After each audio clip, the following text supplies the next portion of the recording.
Hey, welcome Success Community to today's Training Thursday. It is, hey, welcome Success I'm live in the group to today's Training Thursday.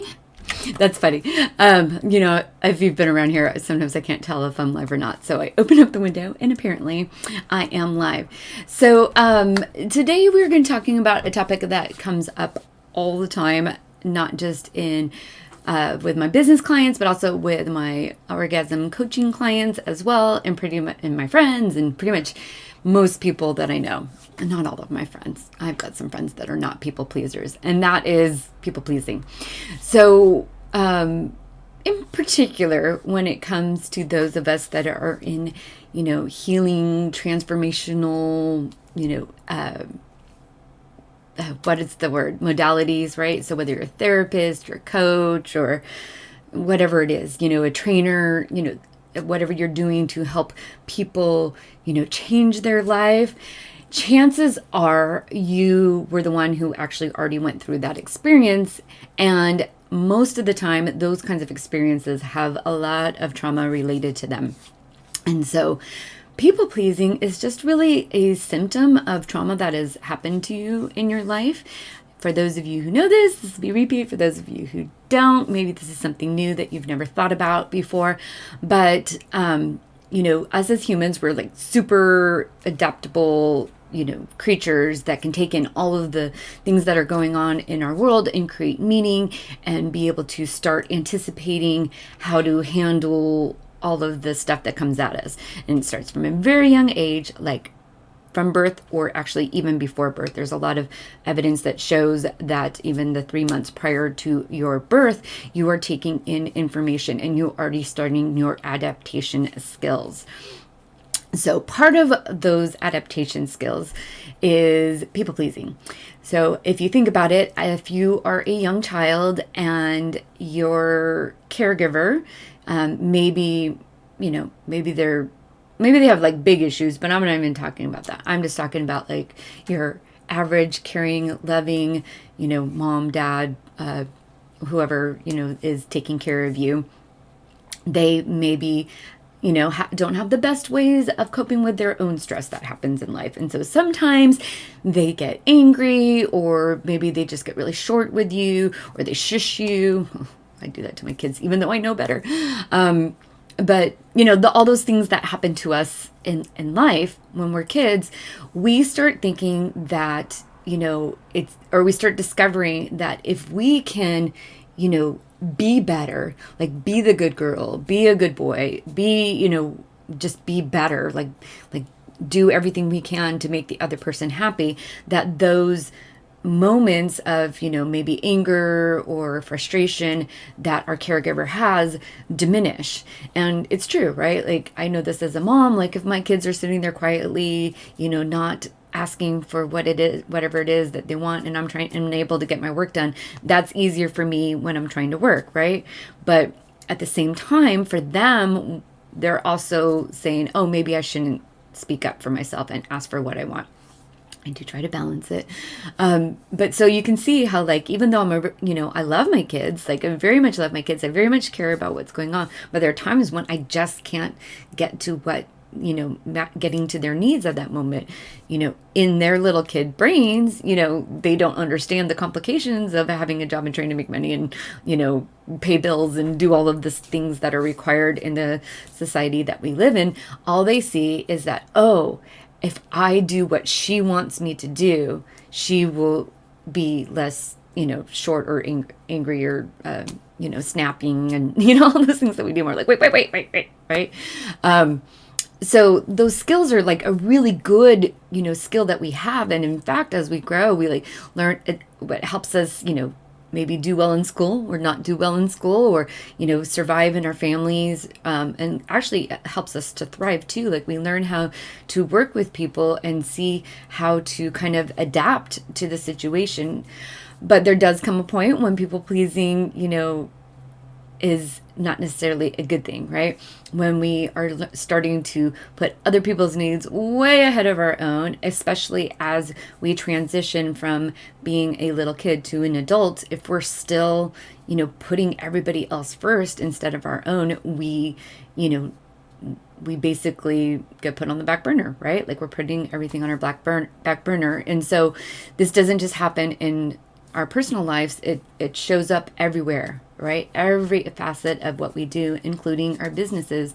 And when you are trying to grow your business and develop and, be a creator of modalities that will help heal the world, there are some people-pleasing tendencies that can actually hinder us. So I wanted to kind of go over 5 practices that you can do that are really going to help with your people pleasing. And you'll see. All right. So number 1 is actually practice prioritizing your goals. Now, first off, you have to know what your big goals are. If you don't know what your big goals are, it'll be very, very easy to say yes to something when really you should be saying no. For example, if one of your goals and your priorities in life is your family, and then you have a client call you and they just, desperately need help, they're freaking out, and you know that it's only going to take, 20 minutes, although it might end up taking an hour, but really you had planned on spending time with your son watching Supergirl. I don't know where I got that from.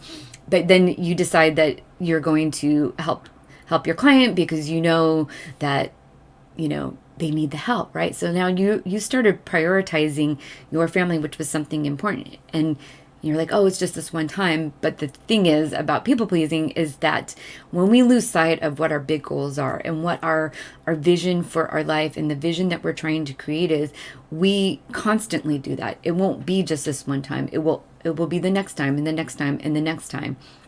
And so it's really important that you have a good foundation and a good vision of what your big goals are, what you're working for, what you're trying to build and create. And not only that too, having your goals as well will help you when it comes time to prioritizing what you're working on, right? Like, what should you be working on next? Should you be focusing on creating a social media plan? Should be focusing on your offer? Should be focusing on your lead magnet? Should you be focusing on sales marketing, right? Whatever that is, knowing what your big vision is and what you're working towards will really help you. And especially when it comes to like tech and things of that nature, though, keeping those goals in mind are going to keep you on your path. And as people pleasers, whether or not you realize it, a lot of times you will come across someone talking about how this is the next big thing and great thing. And the truth is like you're wanting to succeed probably stems a lot from wanting to get validation from other people, right? And so when you see that this next big thing is what's going to help you get to that point, so that way you can get that validation, you're going to be like your instinct is to be like, I want to get validated, right? I want to be validated. I want them to like me. I want everyone to like me. I want them to see how successful I am. And so you're going to like hop onto that next technology thing or that next course or that next program, whatever it is, the thing that's going to take you to that source of validation, right? But if you are clear with your goals and what you're working on, you won't get sidetracked by those bright, shiny new objects, because you'll know where your priorities are. And that might even mean not taking that online course that may or may not move you in the right direction, but actually taking time to spend on those other goals that you have prioritized. Maybe their family, maybe it's health, maybe it is, getting outside in nature, or maybe it is, working on whatever aspect of your business. I just want to go check over in the group real quick, make sure that, see if there's any comments. So there aren't anything yet. So the next thing that this kind of leads into this next one, actually, if you think about it. And that would be to practice self-love. So self-love is not selfish. Self-love is essential, and it is super essential if you are a solo entrepreneur.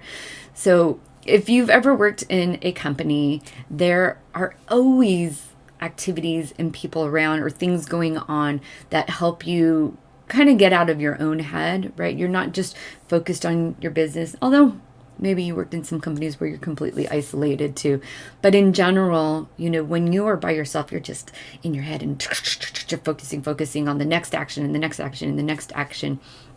And sometimes it's really hard to get those moments of downtime, right? Like water cooler talk, having those 5-minute conversations with your coworker in the kitchen provides a moment of self-care, right? And, I worked at a bank, and actually, this is a long time ago, kind of funny thing, but I created a whole, our kitchen was basically set up as like a whole self-care station, right? I put coloring books in the center of the table. I got really comfy cushions to sit on, so they weren't like hard, uncomfortable chairs anymore. I asked if we could get get some pictures and stuff in there and just like brighten up the place so it didn't feel so sterile. And it just became like a really, kind place. And we would have these impromptu conversations, in our kitchen area. And, the whole entire productivity of the organization actually went up because there was a place to escape to. And so it was a way for during the day to be able to have those moments of self-love and self-care that are so essential for us. If you think about just how we developed as humans, we think that life was really hard back then, and in some ways it was, right? Like we had to worry about, predators, and there definitely were situations where people were very stressed out. But for the most part, the vast majority of the day was actually stress-free for people. We had our activities that we had to do. Maybe we had to carry water from far away, or chop wood, or go hunt for food, or go forage for food, or whatever it was, or create things and build things up. But those activities, they create a path of mindfulness, right? Like, have you ever painted like inside, like your house or somewhere? Like, at first you might be like, but then after a while you kind of get in a groove, and, you're focusing on like where the spots are, and, you get out of your head and you stop thinking about all the things that you have to do. So, and if you've ever gardened, that's the same thing too. Like you start, pulling up weeds and start, figuring out your plants and laying everything out and doing all that. You get really, really focused. And so that mindfulness actually is a form of self-care. Shoot, this is my babysitter. I think it's probably okay. All right, I'm just going to send a message and say, okay, sorry about that. I just want to make sure there wasn't an issue with my son, but it's before she picks him up, so I think it's okay. All right, real life happening there, right?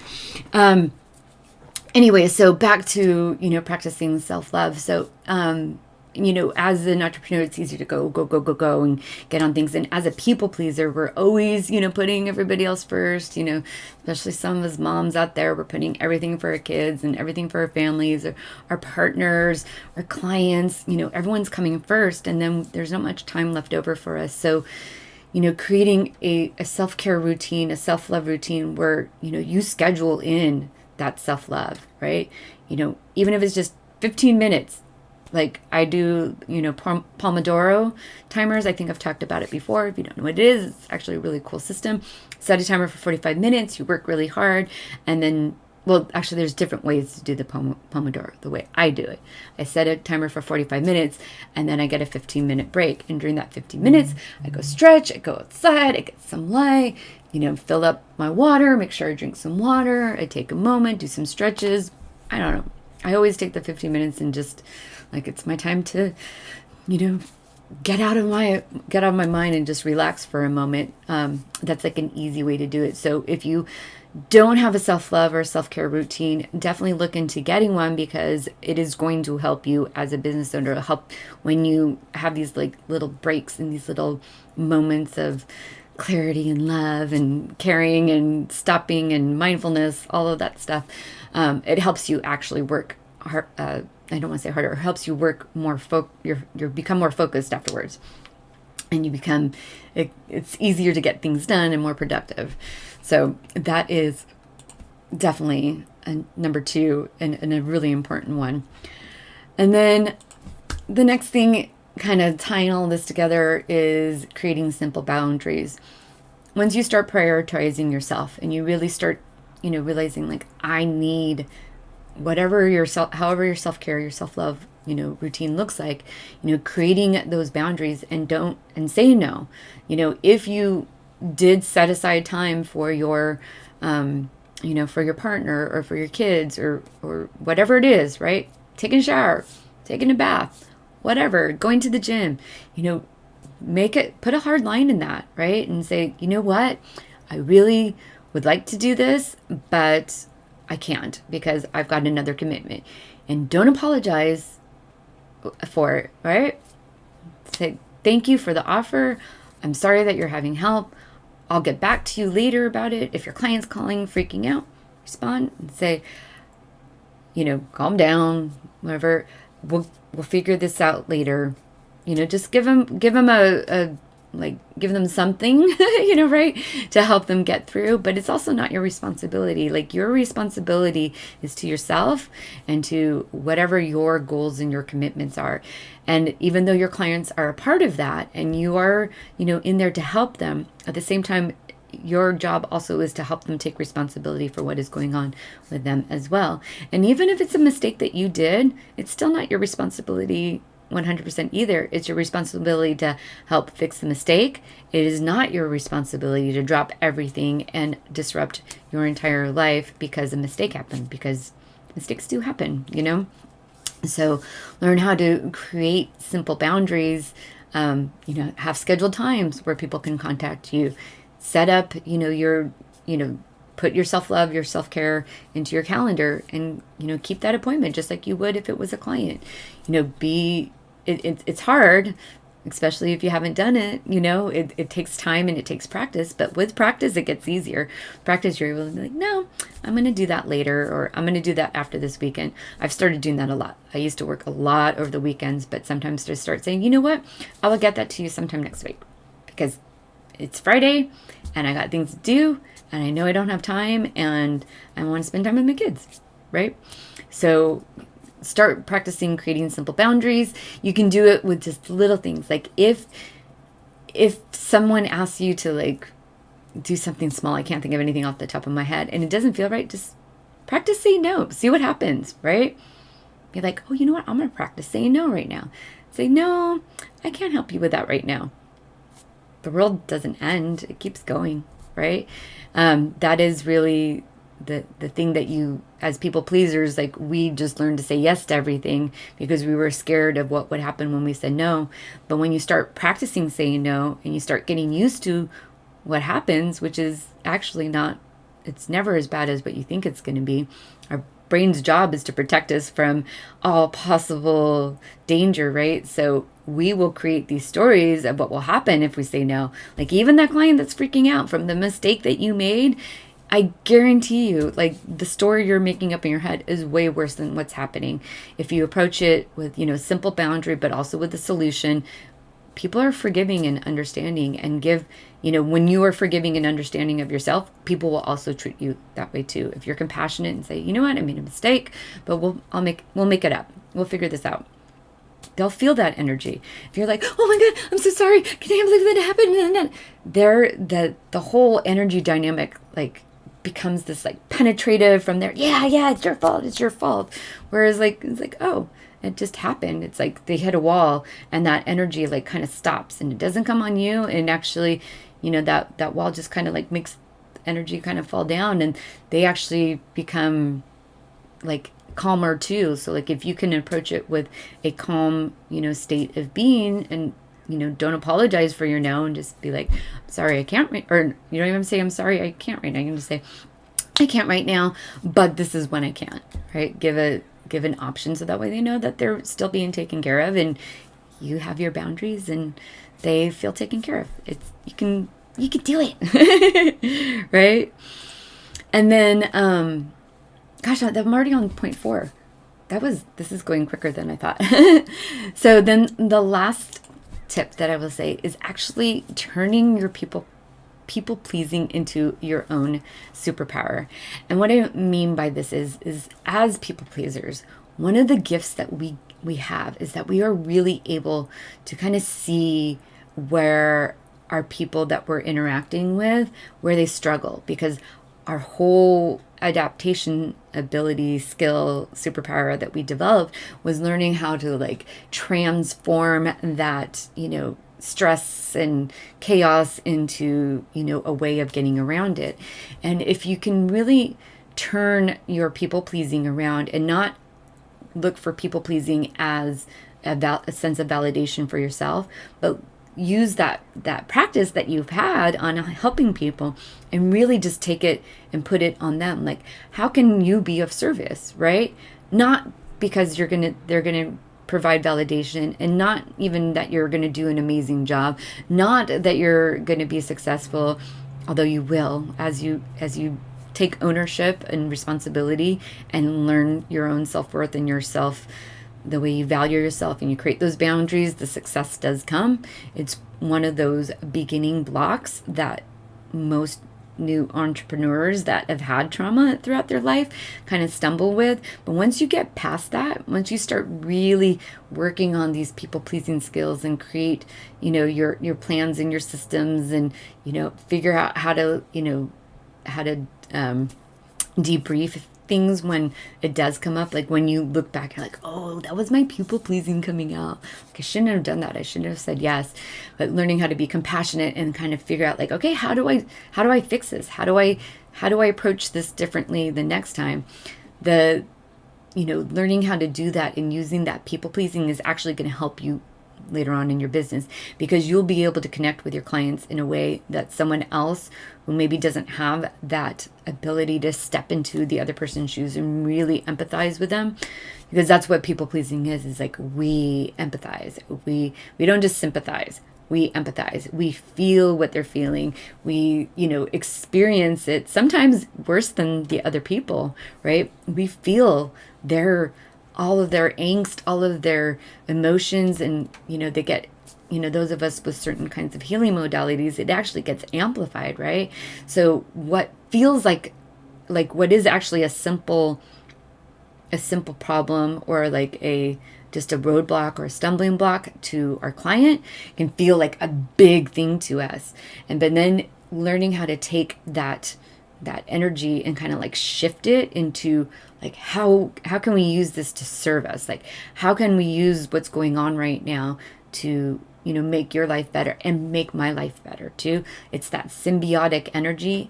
And when you practice how to take that need, when you feel that need to like say yes and to help and like get in there and really work it out, stop and analyze it and say like, okay, what is this? This is because I need validation. Once you take away that component of seeking validation from others, it allows this energy to open up so you can actually truly help others. Because when you are helping someone because you also need the validation, you're kind of you're kind of putting on an extra layer of complexity onto the person that you're trying to help, right?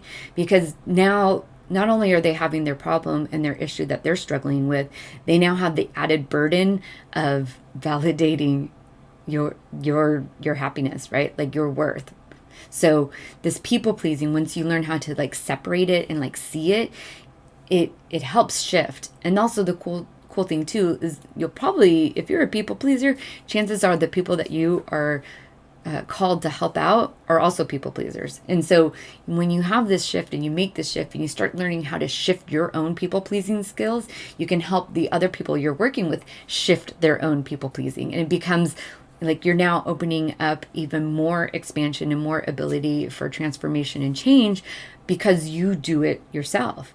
Like it starts with you. Once you learn how to master it, I don't even want to say master it. You don't necessarily master your people pleasing, but what you do is you master the skills to work with your people pleasing and to see it and acknowledge it and transform it into, a superpower, and help use these skills that you've learned along the way, these people pleasing skills that have served you very well. Because if they didn't work, you would have given up people pleasing a long time ago. But people pleasing did serve you well. You probably helped a lot of, situations that were stressful become less stressful. You probably helped a lot of people through a lot of different, issues and problems that they were going through in their life. And that is a superpower. That is a really big, awesome thing. And people, we need support. We need community.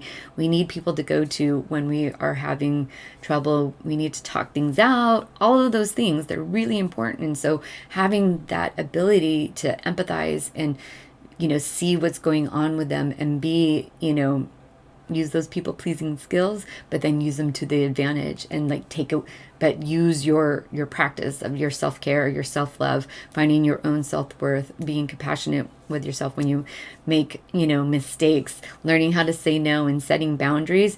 You create a container for the other person to truly transform.